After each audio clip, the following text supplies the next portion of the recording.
Capítulo 10. La necesidad de discernimiento.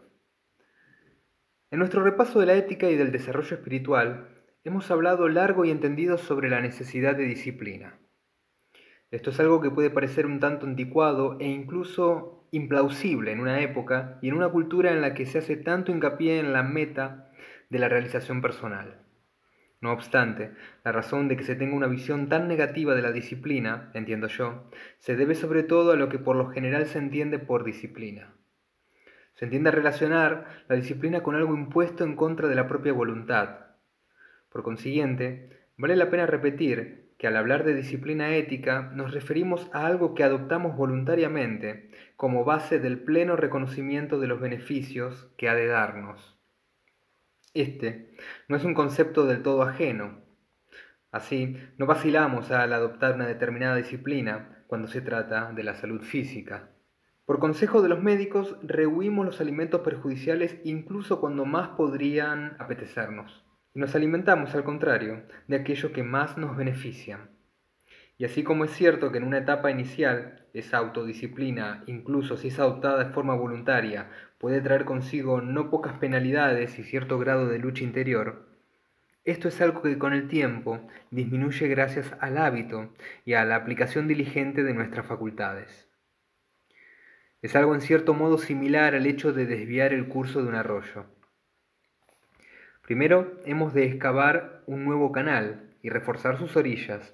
Luego, una vez conducida el agua a este nuevo cauce, tal vez debamos hacer algunos ajustes, pero cuando el nuevo curso de agua queda establecido, el caudal fluye en la dirección deseada. La disciplina ética es indispensable, porque es el medio por el cual salvamos el abismo que separa dos tipos de exigencias contendientes, esto es, las de mi derecho a la felicidad y las del idéntico deseo que tienen los demás. Naturalmente siempre habrá personas que supongan que su propia felicidad tiene tal importancia que la de los demás apenas resulta digna de ser tenida en cuenta. Esto es mera cortedad de miras. Si tiene a bien aceptar el lector mi definición de la felicidad, de ella se desprende que nadie se beneficia realmente de causar un daño a los demás, al margen de cuáles sean las ventajas inmediatas que se puedan obtener a expensas de alguien. Esas ventajas solo pueden ser provisionales. A la larga, causar perjuicios a los demás y perturbar la paz y la felicidad en que viven solamente nos produce ansiedad.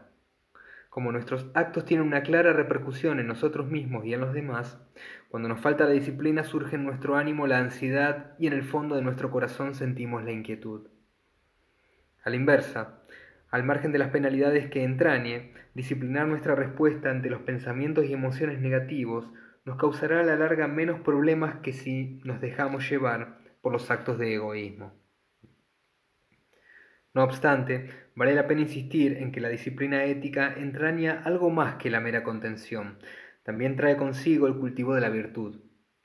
El amor y la compasión, la paciencia, la tolerancia, el perdón, etc., son cualidades esenciales. Cuando están presentes en nuestras vidas, todo lo que hacemos pasa a ser un instrumento que beneficia a la totalidad de la familia humana. Incluso en lo referente a nuestras ocupaciones cotidianas, ya sea el cuidar de los hijos en el hogar, trabajar en una fábrica o estar al servicio de la comunidad en calidad de médicos, abogados, hombres o mujeres de negocios o maestros de escuela, nuestros actos redundan en el bienestar de todos. Y como la disciplina ética es lo que facilita las cualidades mismas que dan sentido y valor a nuestra existencia, es obviamente algo que conviene emprender con entusiasmo y con un esfuerzo consciente. Antes de considerar cómo aplicamos esta disciplina interior a nuestras interacciones con los demás, tal vez sea útil repasar los fundamentos de la definición de conducta ética en el sentido de conducta no perjudicial. Tal como hemos visto, dada la compleja naturaleza de la realidad, es muy difícil decir que un acto o tipo de acto en particular sea acertado o erróneo por sí mismo. La conducta ética, por tanto, no es algo a lo que nos dediquemos porque de un modo u otro sea acertado en sí mismo. Si lo hacemos, es porque hemos reconocido que tal como yo deseo ser feliz y evitar el sufrimiento, eso mismo desean todos los demás. Por esta razón, un sistema ético cargado de sentido, pero divorciado de la cuestión de nuestra experiencia del sufrimiento, es algo que cuesta trabajo imaginar. Por supuesto que si deseamos formular toda suerte de complicadas preguntas basadas en la metafísica, el discurso ético puede volverse tremendamente complicado. Así como es cierto que la praxis de la ética no puede reducirse a un mero ejercicio de lógica, a una simple obediencia a una serie de normas, y da lo mismo de qué manera queramos considerarlo, al final nos vemos de nuevo ante las cuestiones fundamentales de la felicidad y el sufrimiento. ¿Por qué es buena la felicidad y mal el sufrimiento? Tal vez no existe una respuesta concluyente, pero sí podemos observar que es propio de nuestra naturaleza preferir la una al otro, tal como lo es preferir lo mejor antes que quedarnos con lo que tan solo es bueno. Dice llanamente, aspiramos a la felicidad y a evitar el sufrimiento. Si diéramos un paso más allá y nos preguntásemos por qué es así, no cabe duda de que la respuesta tendría que ser algo del estilo de así son las cosas, o bien, en el caso de los teístas, Dios nos ha hecho así. En la medida en que nos referimos al carácter ético de un acto determinado, ya hemos visto que depende de un sinfín de factores. El tiempo y las circunstancias tienen una incidencia importante sobre cada asunto, pero también la tiene la libertad del individuo o bien su carencia de libertad. Un acto negativo puede considerarse mucho más grave cuando quien lo perpetra obra con plena libertad, por oposición a una persona que obra de una manera determinada por la fuerza, incluso en contra de su voluntad. Del mismo modo, habida cuenta de la falta de remordimiento que se refleja, los actos negativos en los que uno cae repetidas veces pueden tenerse por algo mucho más grave que un acto semejante, pero aislado. Sin embargo, también hemos de tener en cuenta las intenciones que subyacen a los actos, así como el contenido de los mismos. La cuestión de mayor relevancia, sin embargo, es la que se refiere al estado espiritual del individuo, su estado anímico global, o Kunglong, en el momento de la comisión del acto. En términos generales, esta es la zona sobre la que tenemos un mayor control. Este es el elemento más significante cuando se trata de precisar el carácter ético de nuestros actos. Tal como hemos visto, cuando nuestras intenciones están contaminadas por el egoísmo, el odio, el deseo de engañar, por más que nuestros actos tengan la apariencia de ser algo constructivo, es inevitable que su impacto sea negativo, tanto para uno mismo como para los demás. Ahora bien, ¿de qué manera podríamos aplicar este principio de lo no perjudicial cuando nos enfrentamos a un dilema ético? Aquí entran en juego nuestros poderes críticos e imaginativos. Ya lo he descrito antes, y ya he señalado que se trata de nuestros recursos más preciados, y he dado a entender que su mera posesión es una de las cosas que nos diferencia de los animales.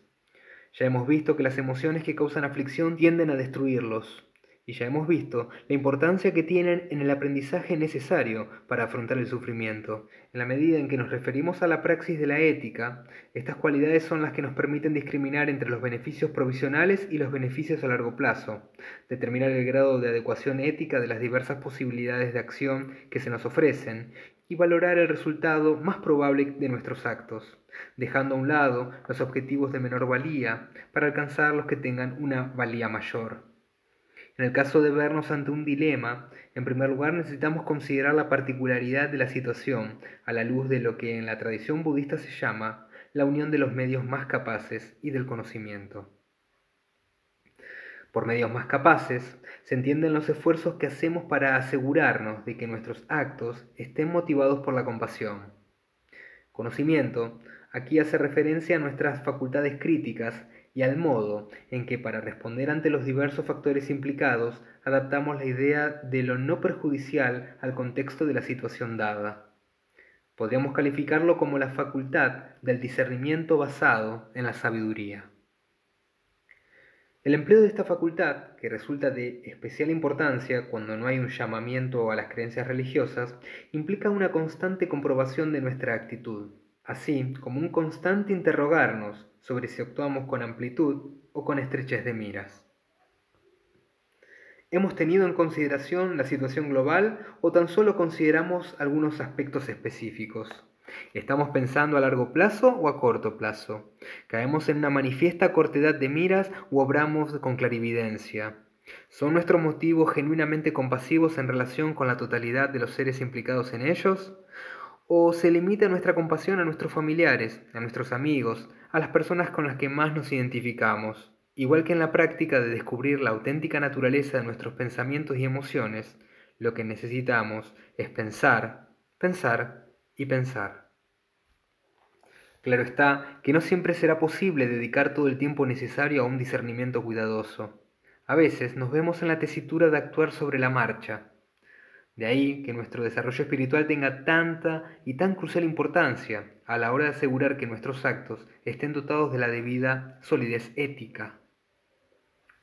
Cuanto más espontáneos sean nuestros actos, más tenderán a reflejar nuestros hábitos y disposiciones en el momento en cuestión. Si no son actos íntegros, tienden a resultar destructivos.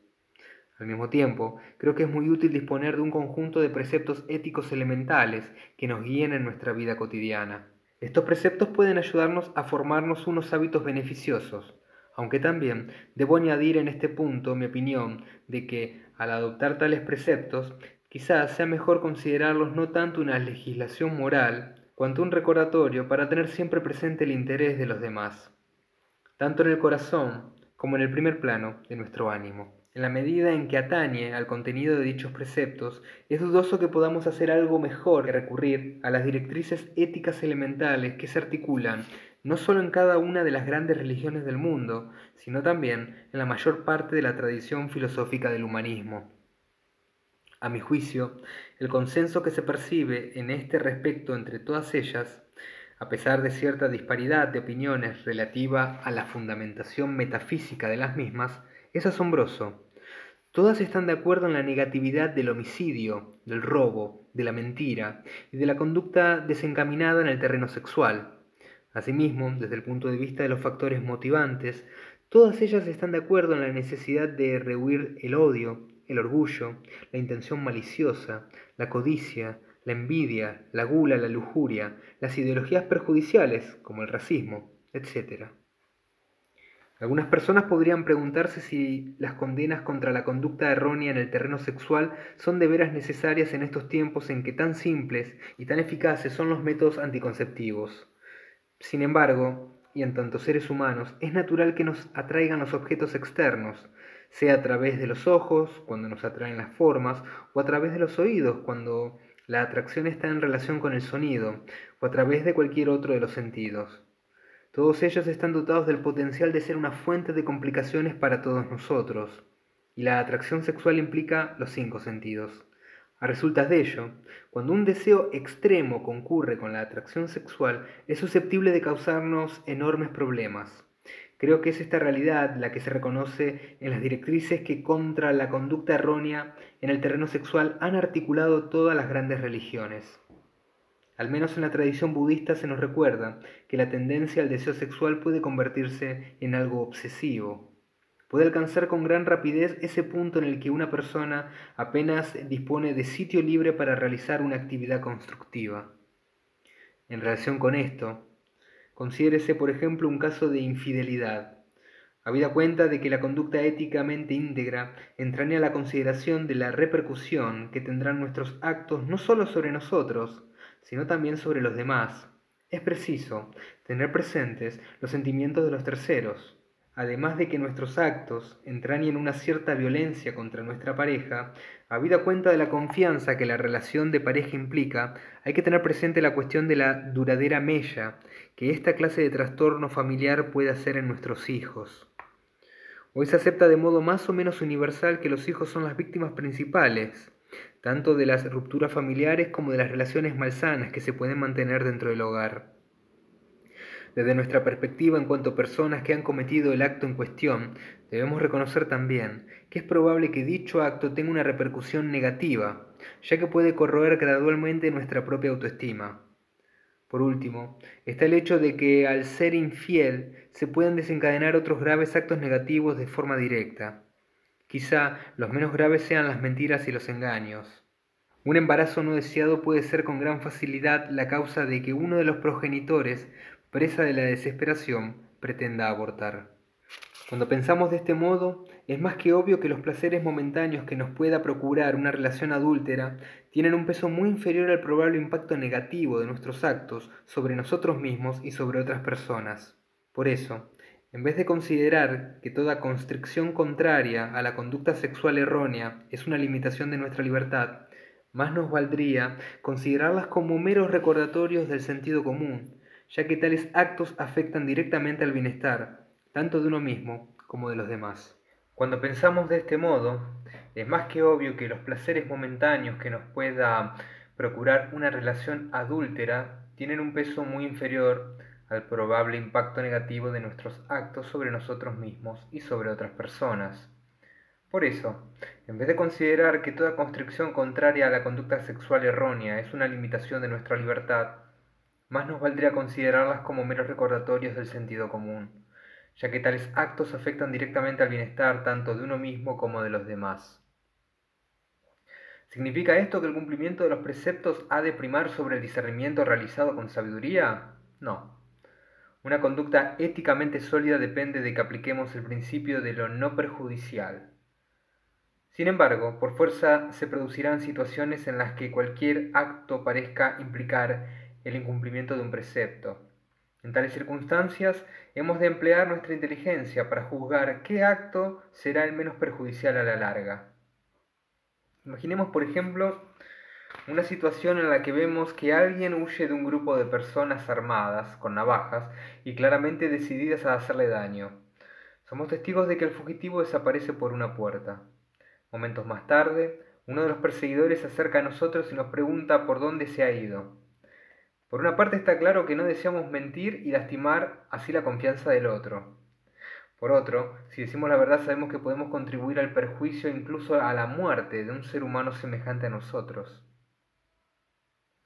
Decidamos lo que decidamos, da la impresión de que cualquiera de los actos posibles parece entrañar un acto negativo. En semejantes circunstancias, como tenemos la seguridad de que así estaremos al servicio de un propósito más enaltecido, como es impedir que alguien sea herido, tal vez sea apropiado decir, ah, pues no lo he visto, o responder con una vaguedad como, creo que se fue por allá.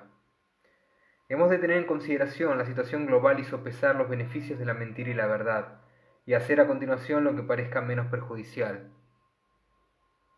Dicho de otro modo, el valor moral de un acto determinado se juzga en relación con el tiempo, el lugar, las circunstancias y los intereses de la totalidad de los implicados tanto en el presente como en el futuro.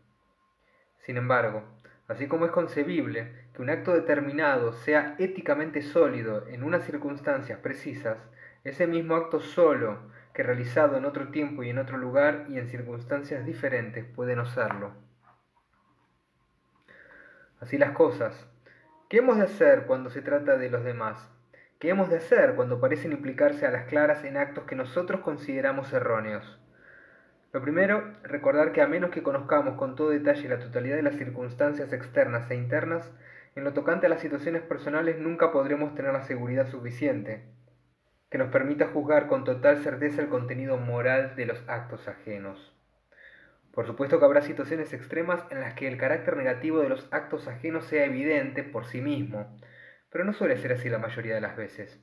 De ahí que sea muchísimo más útil ser consciente de un solo defecto por nuestra parte antes que serlo de un millar de defectos ajenos, ya que cuando el error es de nuestra responsabilidad, al menos estaremos en situación de corregirlo. No obstante, y sin olvidar que existe una distinción fundamental que es preciso hacer entre una persona y sus actos particulares, podemos hallarnos a veces en circunstancias en las que sea apropiado pasar a la acción. En la vida cotidiana no solo es normal, sino también adecuado, adaptarnos en cierto modo a nuestras amistades y conocidos y respetar sus deseos. De hecho, la capacidad de hacerlo está considerada como una buena cualidad. Sin embargo, cuando nos mezclamos con personas que claramente se permiten incurrir en un comportamiento negativo, que solo buscan el propio beneficio y excluyen el de los demás, nos arriesgamos a perder nuestras propias pautas de comportamiento. A resultas de ello, nuestra capacidad de ayudar a los demás corre un grave peligro. Hay un dicho tibetano según el cual, si nos tendemos sobre una montaña de oro, algo se nos pega. Lo mismo sucede si nos tendemos sobre una montaña de desperdicios. Haremos bien en evitar a esa clase de personas, aunque hemos de obrar con cuidado para no desvincularnos de ellas por completo.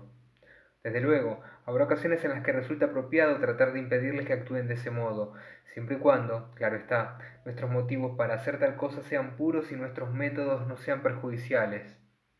Una vez más, Los principios clave son la compasión y el conocimiento. Lo mismo cabe decir respecto de aquellos dilemas éticos que hemos de afrontar a un nivel puramente social, especialmente los muy difíciles desafíos que nos plantean la moderna ciencia y la tecnología. En el campo de la medicina, por ejemplo, hoy en día es posible prolongar la vida de un enfermo en situaciones que hace tan solo unos años no habría tenido solución posible. Esto es algo que puede ser fuente de una gran alegría. Sin embargo, muy a menudo surgen complicadas y delicadas cuestiones en lo tocante a los límites de la atención médica. Creo que a este respecto es imposible establecer una regla general. Es más probable que exista un abanico muy amplio de consideraciones en conflicto que hemos de evaluar a la luz de la razón y la compasión. Cuando surge la necesidad de tomar una decisión difícil en nombre de un paciente, hemos de tener en consideración todos los elementos que intervienen y que evidentemente serán distintos en cada caso. Por ejemplo, si prolongamos la vida de una persona que está en una fase crítica de su enfermedad, pero que tiene la mente todavía lúcida, daremos a esa persona la oportunidad de pensar y sentir de un modo que solo puede pensar y sentir un ser humano. Por otro lado, hemos de considerar si, al hacer tal cosa, dicha persona experimentará un sufrimiento físico y mental mucho mayor, a resultas de las medidas extremas que es preciso tomar para mantenerla con vida. No obstante, este no es un factor determinante. En calidad de ser humano, que cree en la continuidad de la conciencia después de la muerte del cuerpo, yo diría que es mucho mejor soportar el dolor en ese cuerpo humano. Al menos podremos beneficiarnos de los cuidados que nos den los demás, mientras que si decidimos morir, tal vez descubramos que hemos de soportar el sufrimiento de otra forma. Si el enfermo no está consciente, y si es por tanto incapaz de participar en el proceso de toma de decisiones, ahí surge otro problema. Por encima de todo, tal vez haya que tener muy en cuenta los deseos de los familiares junto a los inmensos problemas que una atención médica prolongada puede presuponer para los familiares y para otras personas. Por ejemplo, puede darse el caso de que, a fin de prolongar la vida del paciente, haya que emplear un dinero muy valioso, que podría destinarse a otros proyectos que sirvieran de gran ayuda a otras personas. Si existe un principio general, creo que se trata lisa y llanamente de que hemos de reconocer que la vida es un bien supremo, y de que cuando llegue el momento el moribundo se vaya de esta vida con toda la serenidad y la paz que le sea posible. En el caso de otros campos tales como la genética y la biotecnología, el principio de lo no perjudicial adquiere una especial importancia, ya que puede haber muchas vidas en juego. Si la motivación que subyace a tales investigaciones no pasa de ser más que la búsqueda del provecho o de la fama, o incluso cuando la investigación se lleva adelante porque sí, queda completamente abierta a la duda de dónde habrá de llevarnos. Pienso en concreto en el desarrollo de las técnicas destinadas a la manipulación de los atributos físicos como es el sexo, el color del pelo y de los ojos, que pueden explotarse comercialmente a costa de los prejuicios de los padres. Desde luego, permítaseme decir que así como es difícil estar categóricamente en contra de todas las formas de experimentación genética, esta es una zona tan delicada que resulta esencial para todos los implicados en ella que obren con cautela y con una gran humildad. Han de tener una especial sensibilidad hacia los abusos potenciales que se pueden cometer. Es vital que no pierdan de vista las implicaciones de lo que están haciendo, incluso las más remotas. Sobre todo, han de asegurarse de obrar por motivos genuinamente compasivos. Y es que si el principio general que subyace a tales investigaciones es la simple utilidad, en razón del cual todo lo que se considere inútil puede ser legítimamente empleado en beneficio de lo que se considere útil, no habrá nada que nos impida subordinar los derechos de quienes pertenecen a la primera categoría y de ponerlos al servicio de quienes pertenecen a la segunda. El atributo de la utilidad nunca podrá justificar por sí solo la privación de los derechos de un individuo. Este es un terreno sumamente peligroso y muy resbaladizo. Recientemente vi un documental televisivo de la BBC sobre la clonación. La película empleaba imágenes generadas por ordenador y mostraba un ser en el que estaba trabajando un equipo de científicos, una especie de criatura semihumana de ojos muy grandes y otros rasgos humanos también reconocibles, que estaba tumbada en una jaula. Obvio es decir que en la actualidad esto aún no pasa de ser una fantasía. Sin embargo, según explicaban, es posible idear ya un tiempo no muy lejano en el que sea posible crear seres semejantes. Llegado ese día será posible criarlos y emplear sus órganos y otras partes de su anatomía como piezas de recambio en la cirugía destinada a beneficiar a los propios seres humanos. Me sentí totalmente trastornado por esta idea. Es terrible. ¿No será que estamos llevando la ambición de la ciencia hasta su extremo? La idea de que un día con tal finalidad podamos realmente crear seres que sientan es algo que me espeluzna. Sentí ante esa perspectiva lo mismo que siento ante la idea de cualquier experimento en el que hayan de tomar parte fetos humanos. Al mismo tiempo, es difícil idear el modo de impedir esta clase de situaciones si existe una acusada ausencia de disciplina en los actos de los propios individuos. Desde luego que podemos promulgar una serie de leyes, desde luego que podemos estipular códigos de conducta de validez internacional, y es cierto que deberíamos contar con ambos instrumentos. Aún así, si los científicos no tienen la idea de que aquello que están haciendo es lisa y llanamente grotesco, destructivo y negativo en grado máximo, entonces no queda ninguna forma viable de poner fin a tan perturbadoras ambiciones.